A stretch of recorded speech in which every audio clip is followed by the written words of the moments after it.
question I'm getting most often is, should I sell my home now and buy the next home? And my answer to that is, I don't know. Probably not. And as you can imagine, then that answer is met with a lot of confusion because I think people expect me to be trying to convince them that they definitely should be doing something right now in the market, but that's not necessarily the case. It's very individualized. After that, we usually move into where they tell me that they have a negative 2.5% interest rate and that the banks and the government are actually paying them because they own a home. But actually, in all seriousness, it does lead to where they explain that they have a really low interest rate and a lot of people feel stuck.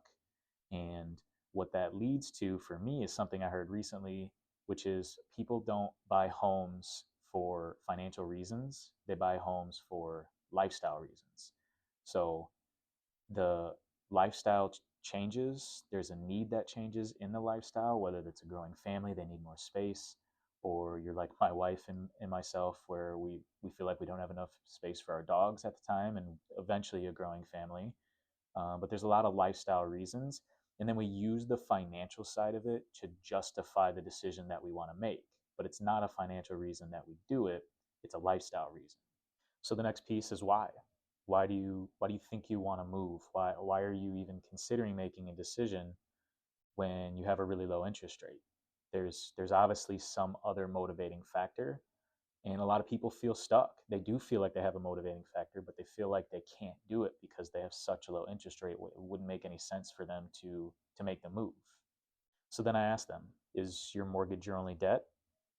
And usually the answer is no. There's a lot of other debt, which makes complete sense because as we can see in this chart up here, about 70% of the debt in the US is mortgage, but 30% is non-housing, non-mortgage debt. And so we also know that there has never been a higher amount of consumer debt ever in the US. And here's one more chart confirming that. You can see that mortgages are down here just in the total number of debt. Then we've got auto loans. And then the big one is credit cards, tons of credit cards. And I've been in this position too. So from there, we dive into what other debt do you have? Because your mortgage isn't likely your only debt, you have other debts. And so what I like to look at is, what is your total monthly interest rate? And so what we can do is we can look at your mortgage rate, we can look at your credit cards, we can look at car loans, personal loans. We can look at all of those and look at what the interest rates are, do some more than simple fifth grade math, and figure out what is your monthly interest rate overall.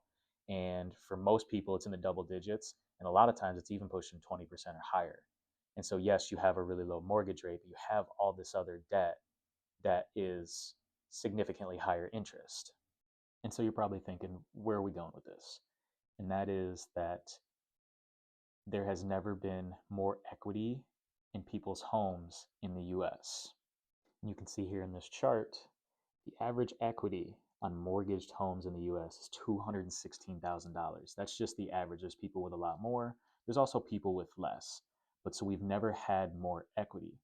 So what if we look at what it could mean if we were to sell, cash out our equity, and buy the next home?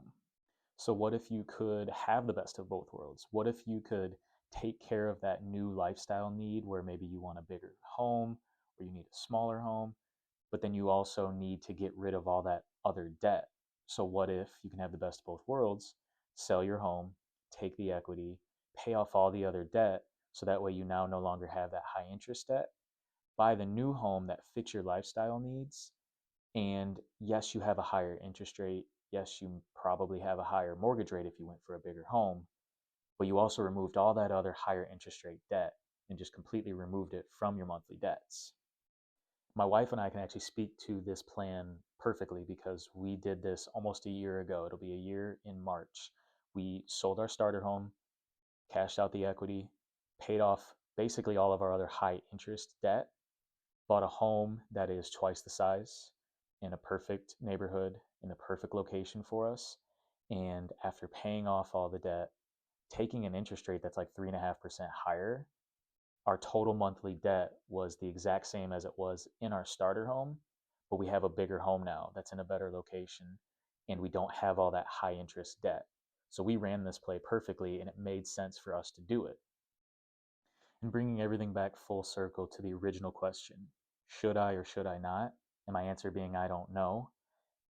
It's the individualized piece of this. What does it hurt if you're even slightly or sort of thinking about it? What does it hurt if you reach out and we do an analysis and just list the numbers out for you? I don't feel like I'm here to try to sell you or convince you. I'm a big fan of let's just let the numbers do the talking. Let's lay out what it looks like currently, what it could look like in the future. Let's talk about, is there a lifestyle change? Is there a need there that would motivate you to want to do this? We can talk about those things and put together strategies and options, and then just let the numbers do the talking. So, what would it hurt if we put together a custom report similar to this, just for you, specific to your situation, with a bunch of different options and strategies to see, do the numbers make sense or do the numbers not make sense? I have no issues saying, no, this doesn't make sense. But for a lot of people, it absolutely could make sense. And also, quick caveat, I blacked out interest rate and stuff, not quoting any rates here, just this is an example of what it would look like if we put some options and strategies together for you. To wrap this up, let's look at, is there a lifestyle need? And then let's look at, do the numbers justify what we feel like our lifestyle need or lifestyle changes? That's the only way that we can make this decision and make it with 100% confidence.